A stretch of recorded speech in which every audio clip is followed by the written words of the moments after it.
శ్రీ కాశీ విశ్వనాథాయ నమశివాయ. శ్రీ కాశీ కేదారనాథాయ నమశివాయ. కాశీక్షేత్రంలో కేదారఖండం ఒక ప్రత్యేకమైనది. దాని వైశిష్ట్యం కాశీఖండంలోనూ ఇతర పురాణాలు కూడా చెప్పబడుతున్నది. అలాంటి కేదారఖండంలో సోనార్పుర ప్రాంతంలో బ్రహ్మస్వ భవనం అనే దాన్ని ఏర్పాటు చేశారు.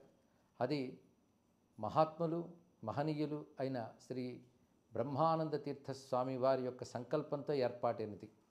వారు పూర్వాశ్రమంలో వేద విద్యానిధి జ్యోతిరాప్తోర్యామియాజీ అటువంటి మహనీయుల యొక్క సంకల్పంతో అనేక మంది నైష్ఠికులు వారిపై భక్తితో సనాతన ధర్మంపై అనురక్తితో ఏర్పాటు చేస్తున్నటువంటి భవనం అది. ఇప్పటికి నిర్మాణమే జరుగుతున్నది, కానీ దాన్ని విస్తృతపరుస్తూ 5 అంతస్తుల భవనంగా ఏర్పాటు చేస్తున్నారు. ముఖ్యంగా కాశీలో సదాచారంతో అక్కడ ఉంటూ మడితో భోజనం చేసే సంకల్పం ఎవరికుందో వారికి ఆ సదాచారానికి లోటు లేకుండా మడి మొదలైన శుచి శుభ్రత మొదలైన వాటికి ఎటువంటి అవాంతరము రాకుండా సాధనకు అనుకూలంగా ఉండేటట్లుగా అటువంటి వారి కోసం ఏర్పాటు చేసిన భవనం ఈ బ్రహ్మస్వ భవనం. అంతేకాదు ఇక్కడ సత్సంగాలు అనేక రకాలైనటువంటి ప్రవచన కార్యక్రమాలు జరపడానికి కూడా మంచి మండప నిర్మాణం కూడా చేశారు. ఎన్నో వ్యయప్రయాసలు కోర్చి ఎంతో భారీ ఖర్చుతో ఉన్నటువంటి ఈ ప్రణాళికను చేపట్టి చేస్తున్న వారందరూ కూడా అభినందనీయులు.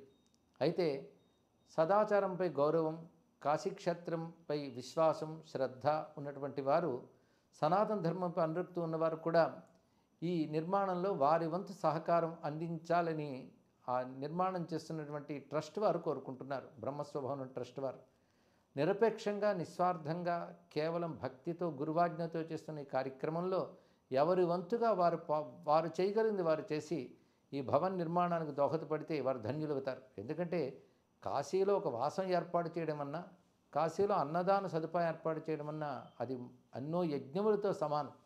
అది చేసిన వారికి ధన్యతనిస్తుంది. అందరూ కాశీవాసం చేయలేకపోవచ్చు, కానీ కాశీవాసం చేయాలనుకున్న వారికి, కాశీ యాత్ర చేసేవారికి ఏర్పాటు చేసిన వారు కూడా జన్మని చరితార్థం చేసుకున్నవారు అవుతారని శాస్త్రములు చెప్తున్నాయంటే, అలాంటిది బ్రహ్మస్వభవనం వారు అందరికీ మంచి అవకాశం ఇస్తున్నారు.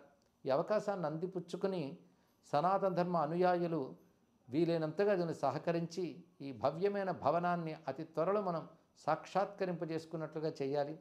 దీని ద్వారా జరగబోయే సత్కార్యములన్నీ నిరాటంకంగా విశ్వనాథుడి దయ వల్ల, అన్నపూర్ణమ కటాక్షం వల్ల నిర్వహింపబడాలని కోరుకుంటూ, నిర్వహిస్తున్న వాళ్ళకి, నిర్మాణం చేస్తున్న వాళ్ళకి అభినందనలు అందిస్తూ స్వస్తి. శ్రీ విశ్వనాథాయ నమః శివాయ.